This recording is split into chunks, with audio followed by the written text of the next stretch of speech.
નમસ્કાર દોસ્તો, વિડીયોમાં ફરી એક વખત તમારું સ્વાગત છે। જે વિડીયો બતાવવાનો છું, જે વકીલે વાત કરી છે એ બરાબર ધ્યાનથી સાંભળવો પડશે। જે રીતે ભારતીય જનતા પાર્ટીની ધજિયા ઉડાવી નાખી છે ને ખાસ કરીને નરેન્દ્ર મોદી ઉપર જે ટિપ્પણી કરી છે, જે પ્રહારો કર્યા છે, એ બરાબર ધ્યાનથી સાંભળજો। પણ મારે એક વાત કહેવી છે, જે રીતે ભારતીય જનતા પાર્ટીની સરકાર આ ટ્રક ડ્રાઈવરો ઉપર જે કાનૂન લાવ્યા છે, એ કાનૂન તમને કેટલો યોગ્ય લાગે છે? ત્યારે એ કાનૂનને લાગુ કરતાની સાથે જ જે ટ્રક ડ્રાઈવરો ભારતીય જનતા પાર્ટીના ગુણ ગાતા હતા, નરેન્દ્ર મોદીના ગુણ ગાતા હતા, આજે એ જ લોકો એમના મોઢે એવું કહે છે કે ભાઈ આ કાનૂન એકદમ ખોટો છે, આવું ન થવું જોઈએ, અમારે લોકોને ક્યાં જવું, અમારું શું, અમારે ધંધો કેવી રીતે કરવો, ડ્રાઈવરી કેવી રીતે કરવી। ત્યારે હું કહેવા માગું છું આ લોકોને કે હજી તો તમારી ભક્તિ અધૂરી છે, હજી તમારે ભક્તિ કરવાની છે। પણ આ લોકો ભલે એમની ભક્તિ કરતાં આપણે વકીલ સાહેબે શું વાત કરી છે, સુપ્રીમ કોર્ટના વકીલે જે વાત કરી છે એ બરાબર ધ્યાનથી સાંભળી લો। અને વિડીયો પસંદ આવે ને તો વધુમાં વધુ શેર પણ કરી દેજો। આવો આપણે સાંભળીએ આ વકીલે જે વાત કરી છે। ये जो ड्राइवर अपने आप को बड़े वो समझते थे कि नहीं मोदी सरकार बहुत बढ़िया है, बहुत अच्छा मानती है, वो सारे के सारे अब सामने आ गई। केवल इतनी बात नहीं है, कानून क्यों लाया गया है, इसके पीछे बहुत गहरी साजिश है। फायदे क्या हो सकते हैं, नुकसान क्या हो सकते हैं, उसके बाद में कानून लाना चाहिए। पर यह सरकार तो ऐसी है, नोटबंदी करती है और उसके बाद में लोग अपने ही पैसे के लिए सड़क पर मर जाते हैं। कल दिल्ली और एनसीआर की जो ट्रांसपोर्टर हैं वो कल दिल्ली के जंतर मंतर पे 12 बजे से लेकर के 5 बजे तक एक बहुत बड़ा आयोजन कर रहे हैं। जैसे देश के दूसरे देशों में ट्रांसपोर्टरों ने ट्रांसपोर्ट को बंद कर दिया है, ट्रक खड़े कर दिए हैं, यहाँ पर भी वो स्थिति बनने वाली है। और दिल्ली एनसीआर ट्रांसपोर्ट एकता मंच के माध्यम से मैं उस संगठन से जुड़ा हुआ भी हूँ। कल जो है एक बहुत बड़ा आंदोलन भी होगा और ये आंदोलन अंततः ईवीएम के आंदोलन में एक तो जो ये ट्रांसपोर्ट का मसला चल रहा है, मोटर व्हीकल एक्ट में या यूं कहो कि आप आईपीसी में जो अमेंडमेंट किया गया है कि अगर एक्सीडेंट हो जाए तो 10 साल की सजा ड्राइवर की, वो ड्राइवर कोई भी हो, चाहे मोटरसाइकिल का हो चाहे ट्रक का, और 7 लाख रुपए जुर्माने, जिसको लेकर पूरे देश में जो ड्राइवर हैं उनमें जबरदस्त रोष है और हड़ताल पर उतरे हुए हैं। कई जगह देश में आज की तारीख में इस समय जिस समय आपसे बात करूं पूरी तरह से चक्का जाम है और यह बहुत गलत है जो सरकार ये कानून लेकर आ रही है। लेकिन क्यों लेकर आ रही है सरकार ये कानून, वो भी मैं बताऊंगा। उसके पीछे असली मुद्दा क्या, असली उसकी मंशा क्या है। उसकी मंशा केवल यही नहीं है कि बस कानून को थोड़ा सा कड़ा बना दो और सजा 10 साल की कर दो, 7 लाख जुर्माने।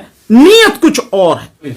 देखिए ये सरकार जो एक कानून में संशोधन करके लेकर आई है और वो है कि जो ड्राइवर होगा वो एक्सीडेंट अगर करेगा तो उसकी सजा 10 साल की होगी और 7 लाख रुपए जुर्माना होगा। सजा 10 साल की और 7 लाख रुपए जुर्माना। मैं एक बात बहुत सिंपल सी सीधी सी पूछना चाहता हूं इस सरकार से, क्या एक्सीडेंट कोई जान के करता है? अगर सामने कोई पक्षी आ जाए, कोई जानवर आ जाए, कोई इंसान आ जाए, वो भरसक कोशिश करता है कि किसी भी सूरत में उसको चोट ना लग जाए। और कई बार ऐसी स्थिति आती है कि उसमें वो खुद जो ड्राइवर है, उसमें बैठे हुए जो लोग हैं गाड़ी में, वो बड़े भयानक हादसे का शिकार हो जाते हैं। मैं एक एक्सीडेंट को जानता हूं, ऐसे कितने ही हैं, पर मैं एक एक्सीडेंट का उदाहरण देता हूं। बीजेपी के ही एक एमपी रहे हैं, संघप्रिय गौतम, नाम भी लेता हूं। वो लखनऊ की तरफ जा रहे थे गाड़ी से, एम्बेसडर गाड़ी में ऐसे ही एक व्यक्ति को, साइकिल वाले को बचाते हुए उनकी गाड़ी एक गहरे उसमें पोखर में, जोहड़ जिसे बोलते हैं, पूल, तालाब जिसे अंग्रेजी में और हिंदी में बोलते हैं, उसमें जाके गिरी। उनके परिवार के 4 लोगों की मौत हुई, 4 लोगों की, जिसमें उनका बेटा भी था। उनका बेटा, 4 लाशों का अंतिम संस्कार बुलंदशहर में हमने खुद, हम सब ने मिलकर वहां किया था। स्थिति क्या रही होगी आप इसका अंदाजा लगाओ। तो कोई भी जानबूझकर एक्सीडेंट नहीं करता, एक्सीडेंट हो जाता है। एक्सीडेंट यही तो नाम है, घटना, दुर्घटना हो जाता है। अब उसमें इतनी कड़ी सजा का प्रावधान कर रहे हो। अगर आपको लगता है कि इसकी जरूरत है और आप इसे रोकना चाहते कि कोई जानबूझ के ना करे, तो भाई उसके लिए तो कानून पहले से ही है। अगर कोई व्यक्ति जानबूझकर एक्सीडेंट करता, चोट मारता है, तो नियत देखी जाती है, इंटेंशन कानून में, तो उसके लिए तो कानून है ऑलरेडी। अगर वो किसी की हत्या करता, कराया जाता है, बहुत से लोग एक्सीडेंट के माध्यम से मरवाते हैं लोगों को, उसके लिए तो कानून है। आप 302 में उसकी नियत है, क्योंकि जो वो सारा जो सवारी है, यानी जो गाड़ी है, वो हथियार के रूप में इस्तेमाल होगी ना, उसके लिए 302 का कानून है। आप ये जो ला रहे हैं, इससे बड़ा इस देश की जनता के साथ और मजाक हो नहीं सकता। पर मोदी सरकार का तो ये काम ही है, कोई नई बात थोड़ी है। ये जो ड्राइवर अपने आप को बड़े वो समझते थे कि नहीं मोदी सरकार बहुत बढ़िया है, बहुत अच्छा मानती है, वो सारे के सारे अब सामने आ गई। केवल इतनी बात नहीं है, कानून क्यों लाया गया है, इसके पीछे बहुत गहरी साजिश है। ये कानून केवल सामने से दिख रहा है कि जो वो है ड्राइवर हैं, उनको सजा देने के लिए। भाई ड्राइवर तो कौन है, आप भी ड्राइवर हो, ये सारे के सारे जितने पत्रकार बैठे, भैया मोटरसाइकिल पे आए हो ना, कार से आए हो ना, तो ड्राइवर तो तुम भी हो, मैं भी हूं। इस देश में मैं समझता हूं छोटे मोटे बच्चों को छोड़ के अब बाकी सारे लगभग लोग जो है मतलब ड्राइवर ही हैं। तो इन सबके लिए कानून है, केवल वो नहीं ट्रक चलाते हैं, बस चलाते हैं, उनके लिए, सबके लिए, सबकी गर्दन इस तरह से फंसाई जा रही है। पर ये इसलिए है कि जो 2024 में यह सरकार ईवीएम के माध्यम से जीतने का षड्यंत्र जो कर रही है, और इस बार जनता ईवीएम से चुनाव होने नहीं देगी, इस बार जनता ईवीएम के खिलाफ सड़क पर आकर लड़ेगी, जन आंदोलन बनाएगी। उस समय कोई भी व्यक्ति किसी भी तरह से बस में, ट्रक में, गाड़ियों में, मोटरसाइकिल पे कहीं बैठ के ना आ जाए, इसलिए पहले इनकी गर्दन दबोचो। यह है उसकी इंटेंशन इस कानून के पीछे। यह है कि जिस समय वो सत्ता में वापसी के लिए सारे हथकंडे अपनाएगी, तब किसी भी व्यक्ति को किसी भी तरह का वाहन उपलब्ध न हो जाए।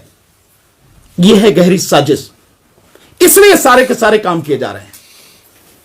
तो हम इसका पूरी तरह से विरोध करते हैं, और सभी ड्राइवर भाई हमारे, जो इस देश की आधी से ज्यादा आबादी है, वो ट्रक के ड्राइवर हो, बस के ड्राइवर हो, मेटाडोर के हो, छोटे हाथी के हो, कार के हो, मोटरसाइकिल के हो, स्कूटर के हो, कोई भी, हम उनके साथ में हैं, पूरी ताकत से उनके साथ में हैं। इस लड़ाई में हम कंधे से कंधा, कदम से कदम मिलाकर उनका साथ देंगे। मॉब लिंचिंग को लेकर जो सरकार की तरफ से मॉब लिंचिंग को लेकर फांसी का प्रावधान किया गया है, और जो ड्राइवर संघ है उनकी तरफ से कहा गया है कि ड्राइवर की मॉब लिंचिंग बढ़ेगी।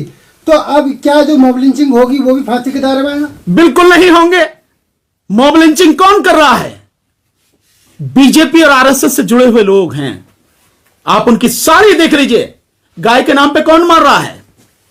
विश्व हिंदू परिषद के लोग, बजरंग दल के लोग, यही लोग मार रहे हैं ना गाय के नाम पर, यही लोग मार रहे हैं ना। तो मॉब लिंचिंग कौन कर रहा है? बीजेपी, आरएसएस, उनसे जुड़े हुए संगठन, उन्हीं से जुड़े हुए लोग हैं। और महेश का जो है उन्होंने धंधा बना रखा है, धंधा कर रहे हैं वो लोग। वो लोग हैं, आपको दिखाने के लिए बना दिया कि उनके लिए कड़ा कानून है, फांसी की सजा। एक को भी कुछ नहीं, फांसी तो बहुत दूर की बात है, उन्हें अरेस्ट ही कर लें ढंग से, तभी की बड़ी बात है। लेकिन सर ड्राइवर भी तो उसी श्रेणी में आएंगे। कौन? हाँ, ड्राइवर जरूर टांग दिए जाएंगे। अगर ड्राइवर भी उसी श्रेणी में आ रहे हैं ना, कि वो भी मॉब लिंचिंग कर रहे हैं, तो वो निश्चित रूप से टांग दिए जाएंगे। रही इसकी बात, मॉब लिंचिंग बड़े आराम से रुक सकती है, इसके लिए किसी कानून की जरूरत नहीं है। जो आरएसएस और बीजेपी के मुखिया हैं और जो इनके संगठनों के लोग हैं, इन्हें यही तो कहना है कि हमारा कोई भी आदमी किसी भी तरह से कोई मॉब लिंचिंग नहीं करेगा। मॉब लिंचिंग में कौन मारा गया? मॉब लिंचिंग में अधिकतर मुसलमान मारे गए हैं। सर अलग अलग जगहों पे जो प्रदर्शन हो रहे हैं, महाराष्ट्र, यूपी, गाजियाबाद, तमाम जगहों पर पेट्रोल की जो है खपत, मतलब पेट्रोल कम पड़ गए हैं तमाम जगहों पर 50% तक, और गृह मंत्रालय इस पे नजर रख रहा है इस पूरी घटना को लेकर, क्या कहेंगे? भैया किसी पे नजर नहीं है उनकी आंखें क्या है नहीं क्या, उन्हें नहीं दिखता, उन्हें समझ में नहीं आता। सरकार का मतलब यह नहीं कि पहले करो और फिर देखो कि क्या होता है। सरकार का मतलब है कि सारी चीजों का आकलन पहले कर ले कि इसके संभावित परिणाम प्लस और माइनस क्या हो सकते हैं, पक्ष और विपक्ष में कहां तक जा सकते हैं, फायदे क्या हो सकते हैं, नुकसान क्या हो सकते हैं, उसके बाद में कानून लाना चाहिए। पर यह सरकार तो ऐसी है, नोटबंदी करती है और उसके बाद में लोग अपने ही पैसे के लिए सड़क पर मर जाते हैं। સાંભળ્યું ને? તો આવનારા દિવસોમાં જોવાનું છે, આવનારા દિવસોમાં જોવાનું છે કે આ કાયદો ભારતીય જનતા પાર્ટીની સરકારને કેટલો ભારે પડે છે। 2024માં જનતા આનો જવાબ આપશે। વધુમાં વધુ વિડીયોને શેર કરી દો, દરેક લોકો સુધી પહોંચે, દરેક લોકોને ખ્યાલ આવે।